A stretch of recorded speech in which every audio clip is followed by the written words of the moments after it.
তাদের কাছে একান্ত অনুরোধ আপনারা এখানে এই ক্যাম্পে এসে। तो देखिए ये 66 नंबर वार्ड का कुश्तिया हाउसिंग स्टेट है। ये यहाँ पिकनिक गार्डन वाला जो रास्ता है, पिकनिक गार्डन वाला जो रास्ता है, उसी रास्ते में 39 जो बस जाता है पिकनिक गार्डन के लिए, उसी रास्ते में लेफ्ट साइड में कुश्तिया हाउसिंग स्टेट है। हाथ सारथी का और तमाम यहाँ पर जो स्कीम है वो तमाम यहाँ पर देखिए किस तरीके से लाइन है। और ये आज भी देखिए ये चौथा राउंड है, ये 4th राउंड है, ये लास्ट राउंड है। और इसके बाद जो है और इस तरीके का कोई माने कैंप नहीं लगेगा। डेवलप करना है, कैसे राइट वे में जाना है, वो तमाम चीज़ें यहाँ पर ये जो टीएमसी कर्मी है वो पूरी तरीके से मदद कर रहे हैं, लोगों की हेल्प कर रहे हैं। अच्छा, राशन कार्ड का किधर है? अच्छा, तो देखिए ये पूरा यहाँ पर ये पूरी टीम जो है ये इस जगह पर पूरी जुड़ी हुई है। यहाँ पे पूरा ये हेल्थ का ही पूरा काम हो रहा है यहाँ पर। से अबरार भाई, ये देखिए ये हाउसिंग स्टेट के अंदर का हिस्सा है, अंदरूनी हिस्सा है, जहाँ पर ये स्वास्थ्य सारथी वगैरह का जो काम यहाँ अंजाम दिया जा रहा है। ये मेरे पीछे आप देख सकते हैं। आप मेरे पीछे देखिए किस तरीके से यहाँ पे तमाम देखिए यहाँ पर लोग बैठे हुए हैं। यहाँ पर ये तमाम लोग अपना काम करा रहे हैं। आप यहाँ पे देखिए, बनाने आए हो? एक्केश्री जी। अच्छा, ये स्कॉलरशिप? जी, स्कॉलरशिप। तो ये आपका फॉर्म जमा हो गया है? नहीं, अभी ऑनलाइन काम हो रहा है ना, तो अभी काम चल रहा है। अच्छा, तो आपको इसमें स्कॉलरशिप मिलेगा, कितना मिलेगा? 25,000। 25,000। तो ये आपको क्या लग रहा है? अच्छा है? बहुत अच्छा है, जिसके पास गरीब इंसान के लिए बहुत अच्छा है। तो पश्चिम बंगाल गवर्नमेंट ने किया ये? जी, गवर्नमेंट ने किया है। तो ये ठीक है, ये आपको मिल जाएगा इंशाल्लाह, जरूर आपके किसी फिलअप तो कर रहे हैं। आपके किसी और को मिला है? ये शायद नया स्कीम है। हाँ, नहीं, ये तो बहुत दिन से है। आकेशी पुराना है, पता नहीं, हम फर्स्ट टाइम में। ये बोलिए कि यहाँ पर ये सब एक साथ आया इसलिए आपको नया लग रहा है? हाँ जी, फर्स्ट टाइम हम फिलअप कर रहे हैं। देखिए पूरा यहाँ पर ये भाई खाता पूरा ये लड़का अकेले यहाँ एंट्री कर रहा है। ये इतना पूरा एंट्री करना है। ये तमाम चीज़ यहाँ पे बाकायदा एंट्रियों के पूरा डेटा बनेगा और डेटा बन के ये तमाम लोगों को इमीडिएट फटाफट डिस्ट्रीब्यूट हो रहा है। फटाफट माने रैंडम पूरा जो है वो आ रहा है, उसी हिसाब से पूरा डिस्ट्रीब्यूट हो रहा है। तो देखिए यहाँ तमाम लोग हाजिर हैं। मैं अपने छोटे बच्चे को रख कर यहाँ पर आई हूँ ताकि ये स्वास्थ्य साथी कार्ड सबों का बन जाए। और जो बहुत सारी औरतें हैं जो परेशान हाल है, जो नहीं कर पा रही है, तो इसलिए मैं चाहती हूँ कि ये सारे लोगों का कार्ड आसानी से बन जाए और बच्चों का भी। धन्यवाद। चलिए, बहुत बहुत शुक्रिया, बहुत बहुत शुक्रिया। देखिए कोलकाता 39 हाँ। हमको कहने तृणमूल का जो पार्टी कर्मी है सबको लिए सबको हेल्प करना है। सब स्वास्थ्य साथी के लिए खाद्य साथी कन्याश्री सब जन सब फर्म फिल आप করে আমরা সাহায্য করছি, যতটা পারাই আমরা করব। ঠিক আছে, থ্যাংক ইউ। আপনার নাম কি আছে? আমার নাম মলয় চ্যাটার্জি। মলয় চ্যাটার্জি, এই 66 নম্বর ওয়ার্ড? 66 নম্বর ওয়ার্ড। আপনি ব্লকে কে? আমি ব্লকের কর্মী।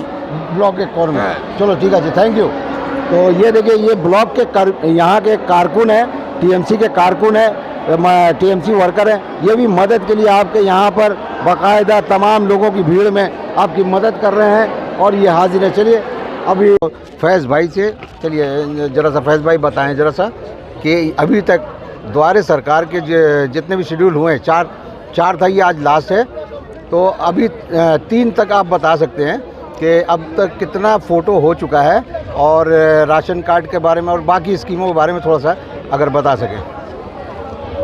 3 कैंप हो चुका है, लेकिन अभी तक हमारे पास जो डेटा आया है वो पिछले 2 कैंप का ही आया है। अच्छा। लगभग 2 कैंप को मिला करके अभी तक का 8,200 फैमिलीज़ कवर्ड हो चुकी हैं, जिनको कार्ड भी तकसीम हो चुका है।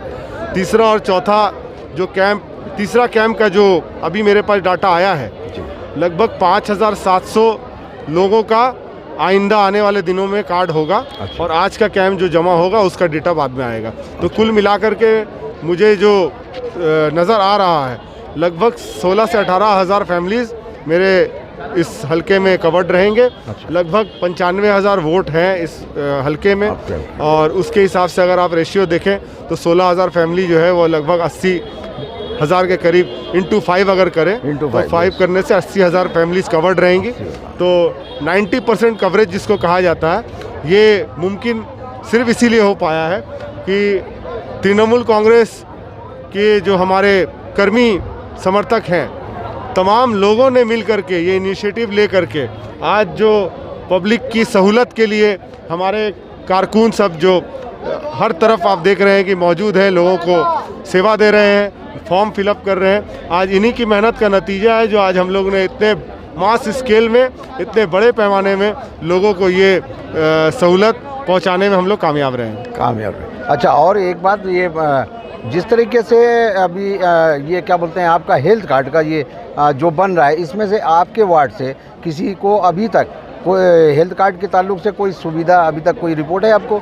जो कल ही कैंप में 2 लोगों से मेरी मुलाकात हुई जिन्होंने मुझे ऑन द स्पॉट कहा कि एक औरत थी जिनका हाथ टूटा हुआ था, उनको ऑपरेशन कराना था प्लेट के लिए, तो वो कार्ड लेकर के उन्होंने मुझे काफ़ी दुआएं दी, ममता बनर्जी को दुआएं दी, और उन्होंने कहा कि इस कार्ड की सहूलत से मैं कल जा रही हूँ हॉस्पिटल जहाँ मेरा ऑपरेशन शेड्यूल्ड है, और मैं अपने हाथ में प्लेट बैठाऊंगी, ऑपरेशन कराऊंगी। साथ ही साथ एक बुज़ुर्ग थे, उनका open heart surgery, open bypass surgery होने का रूबी हॉस्पिटल में, उन्होंने भी काफ़ी दुआएं दी और काफ़ी जिसको बोलते हैं कि खुश भी थे और रोहानसी भी हो गए थे, क्योंकि ख़ासकर जो कमज़ोर तबका है जिनके लिए मुमकिन नहीं होता, माशी हालात उनकी इतनी अच्छी नहीं होती जिसके वजह से वो चाह कर के भी इलाज नहीं करवा पाते, आज इस कार्ड के ज़रिए से उनको जो बेहतर इलाज का जो ये स्कीम मुहैया वो कर पा रहे हैं और इस सहूलत को ले पा रहे हैं, इसके लिए काफ़ी लोग जो है वो जो है ममता बनर्जी के शुक्रगुजार हैं, पश्चिम बंगाल सरकार के शुक्रगुजार। मोदी जी तो 15 लाख नहीं दे पाए, बंगाल की जनता दे रही है, बोल रही है कि दीदी की 5 लाख दे रही है, और कार्ड के अंदर में अकाउंट में बैलेंस चेक करने के लिए SMS भेज रही है, साथ साथ बैलेंस भी चला आ रहा। तो बंगाल की जनता ये कह रही है कि मोदी जी ने 15 लाख का वादा किया था, मोदी दीदे पारे नहीं किंतु दीदी दीते पेरे छे। अच्छा, और एक बात बताइए, अभी 2 रोज़ पहले टालीगंज में जिस तरीके का तमाशा किया, एक रैली निकालने के लेकर, और जिस तरीके से आम लोगों की गाड़ियों को तोड़ा गया और जो एक फसाद फैलाने की कोशिश की गई, तो आगे आप लोग किस तरीके से बीजेपी से आप लोग सामना करेंगे, जिस तरीके की हरकत वो लोग? देखिए, ये तमाशाई पार्टी है, पूरे हिंदुस्तान में इन्होंने तमाशा ही किया है, और हिंदुस्तान के लोगों को बेवकूफ़ बना करके और हिंदुस्तान के लोगों को मुसीबत में डाल के, तकलीफ़ पहुंचा करके, लोगों का कत्लेआम करके, चाहे वो गौ रक्षा के नाम पे हो, चाहे वो मॉब लिंचिंग के ज़रिए हो, चाहे वो हिंदू मुसलमान में जात पात की राजनीति करके दंगा फैला करके हो, दिल्ली राइट्स हमने देखा, चाहे वो इंटॉलरेंस के नाम पे हम लोगों ने देखा बड़े बड़े साहित्यिक राइटर्स, बड़े बड़े इंटेलेक्चुअल्स को जो है मर्डर करा दिया गया, खून कर दिया गया, खून रेजी हुई उनकी। JNU में हम लोगों ने देखा जो छात्रों के ऊपर किस तरह से जो है बर्बरता की गई, पुलिस के ज़रिए हो, बीजेपी के अखिल भारतीय विश्व हिंदू परिषद के जो यूनियन के ज़रिए हो, किस तरह से स्टूडेंटों को जामिया में लाइब्रेरी के अंदर घुस के पीटा गया, JNU में पीटा गया, सेडिशन के नाम पे फॉल्स चार्जेस में अरेस्ट किया गया। तो आज अफरा तफरी का मामला पूरे जब से ये सरकार आई है तब से हिंदुस्तान में चल रहा है, और अभी हम लोग देख रहे हैं कि इतने सर्दी के मौसम में आज लाखों की तादाद में दिल्ली के सड़कों में, हरियाणा की सड़कों में हमारे जो अन्य दाता हैं, जो हमारे किसान भाई हैं, वो आंदोलन कर रहे हैं, उनकी कोई सुनवाई नहीं है। इनको सिर्फ सियासत, इनका मकसद है, मकासद एक ही है कि किसी तरीके से हुकूमत हासिल करना, और उस हुकूमत के ज़रिए गरीबों को आवाज़ दबा करके हो, चाहे गरीबों का कत्लेआम करके हो, चाहे गरीबों को 15 लाख का झूठा वादा करके हो, चाहे वो हिंदुत्व के नाम पे, राम के नाम पे भगवान राम को बदनाम करके वोट ले करके हो। सिर्फ वोट की राजनीति हो रही है, देश हित में कोई राजनीति नहीं हो रही है। आज छात्र परेशान हैं, नौजवान को नौकरी नहीं है, आज बड़ी बड़ी कंपनियां डूब गई हैं, चाहे वो इनकी नीतियों के ज़रिए हो, नोटबंदी के ज़रिए हो, बैड इम्प्लीमेंटेशन ऑफ GST के ज़रिए हो, चाहे आज बैड इम्प्लीमेंटेशन ऑफ लॉकडाउन के ज़रिए हो, ये देश की अर्थनीतिक व्यवस्था को बर्बाद कर चुके हैं, देश के फिज़ा को बर्बाद कर चुके हैं। अब जो आखिरी बचा है देश का संविधान, उसको बर्बाद करने में तुले हैं। तो ये क्या आपको नहीं लगता कि ये जो उन लोगों की तमाम जो लोगों से, आवाम से जो उन लोग ने जो वादे किए थे वो तमाम झूठे साबित हुए? तो ये ममता बनर्जी की जो ये स्कीम है, इससे वो लोग डर रहे हैं, इससे खौफ खा गए, जिसकी वजह से मुल्क में सुप्रीम कोर्ट और डिफेंस का कागजात चोरी हो सकता है, उस देश का प्रधानमंत्री कहता है कि 56 इंच का सीना है, मैं देश को डूबने नहीं दूंगा, झुकने नहीं दूंगा। डोकलाम में हम लोगों ने देखा किस तरह से चीन के सिपाही डोकलाम में घुस करके फौजियों के ऊपर उन्होंने जो है मैंने ज़्यादतियाँ की। हम लोग आज देख रहे हैं कि लद्दाख में आज क्या हाल है, तो लेकिन कॉलोनियाँ बना ली उसने। हाँ, कॉलोनियाँ बना ली है उसने, और आज भी ये बेशर्मों की तरह जो है सिर्फ अपना रोटी, सियासी रोटी सेकने का काम कर रहे हैं, और इनके पास कोई एजेंडा नहीं है बंगाल में। तो बंगाल ये बोल रहे सोनार बंगला बनाएंगे, तो कैसे बनाएंगे? पॉलिसी के ऊपर, कोई नीति के ऊपर, कोई आइडियोलॉजी के ऊपर कोई बात नहीं हो रही है।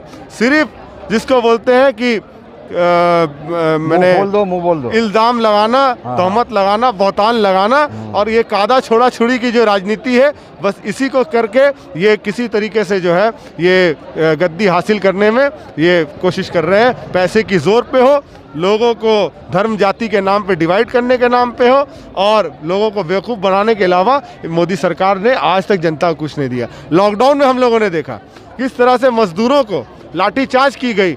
आज मोदी जी इनका ये हो गया, फैशन हो गया, फैशन स्टेटमेंट 10 लाख का तो कपड़ा पहनते ही थे, और 8 बजे रात का भी फैशन हो गया। अब लोग डर जाते हैं जब सुनते हैं मोदी जी 8 बजे रात में आने वाले हैं, लगता है कुछ ना किसी का बेड़ा गर्क होने वाला है। तो जब 8 बजे रात में आया तब देश का बेड़ा गर्क किया। तो आज जो है हम लोगों ने देखा लॉकडाउन के टाइम में किस तरह से इन लोगों ने लोगों के ऊपर ज़्यादतियाँ की, हज़ारों की लाखों की तादाद में लोगों को अनप्लान्ड वे में लॉकडाउन बुला करके लोगों को किस मुसीबत में डाला। और जब लोग अपने घर को पैदल लौटे तब भी इन्होंने झूठी बातें कहा कि ट्रेन चला रहे हैं, मुफ्त में ट्रेन चला रहे हैं, और बाद में इन्हीं की पार्टी ने सुप्रीम कोर्ट में हलफनामा जमा दे करके ये बताया कि ये मजदूरों से, गरीबों से 700 रुपया करके ट्रेन का टिकट ले रहे हैं। पहले इनके MP MLA टीवी में आते हैं, आपके ज़रिए, मीडिया के ज़रिए कहते हैं हम लोग फ्री में ट्रेन चला रहे हैं, और सुप्रीम कोर्ट में एफिडेविट डालकर बोलते हैं कि नहीं हम लोग पैसा दे रहे हैं। तो किन बातों को मानेंगे? एक तरफ प्रधानमंत्री पार्लियामेंट के फ्लोर में खड़ा होकर बोलता है, अमित शाह बोलते हैं जो होम मिनिस्टर है कि हम लोग NRC CA लागू करेंगे, क्रोनोलॉजी को समझिए। दूसरी तरफ प्रधानमंत्री बोलते हैं हम लोगों ने तो कभी भी NRC के ऊपर कोई चर्चा ही नहीं की। तो ये सरासरी एक जिसको बोलते हैं कि धोखेबाज, मक्कार, और जिसको बोलते हैं चालसाज पार्टी है, और इनके जो नेता हैं, इनके जो कर्मी हैं, इनका अपना कोई जिसको बोलते हैं आइडियोलॉजी नहीं है।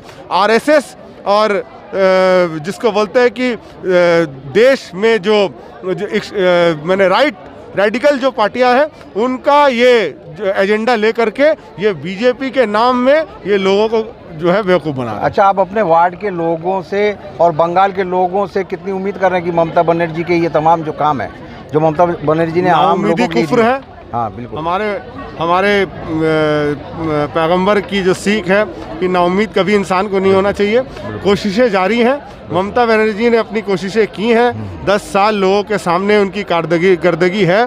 हम लोगों के घर घर जा रहे हैं, लोगों को बता रहे हैं कि इन 8.5 सालों में जो हमें मौका, 10 साल में 8.5 साल काम करने का मौका मिला, इन 8.5 सालों में हम लोगों ने जो काम जो अपने मैनिफेस्टो में ममता बनर्जी ने वादा किया था, उन कामों को कहाँ तक हम लोगों ने अंजाम दिया है, और उससे लोग कितने मुतमईन हैं वो आइंदा आने वाला दिन में बंगाल की जनता फैसला करेगी। और जनता ही जनार्दन है, और जिसको बोलते हैं कि डेमोक्रेसी में, गणतंत्र में जनता ही का राय जो होता है वो आखिरी राय। बिल्कुल चाहिए। बहुत बढ़िया, बहुत बढ़िया। तो ये थे हमारे सामने देखिए आप 66 नंबर वार्ड के काउंसलर फैज़ अहमद ख़ान, जो बेहतरीन मुकर्रिर हैं, बेहतरीन तकरीर करते हैं और बड़े चुने हुए अल्फाजों को इस्तेमाल करते हुए अपनी बात रखते हैं, और बोलने में तो जवाब नहीं इनका, बेहतरीन जवाब जो मौजू हाल होता है उसका जवाब देने में बहुत माहिर है माशाल्लाह, और बहुत यंग काम करने के मामले में बहुत ही फुर्तीले। तो चलिए अब यहाँ से नमस्ते कोलकाता को 66 number ward Kushtia housing state जो आज द्वारे सरकार का लास्ट ये दौर चल रहा है, तो यहाँ से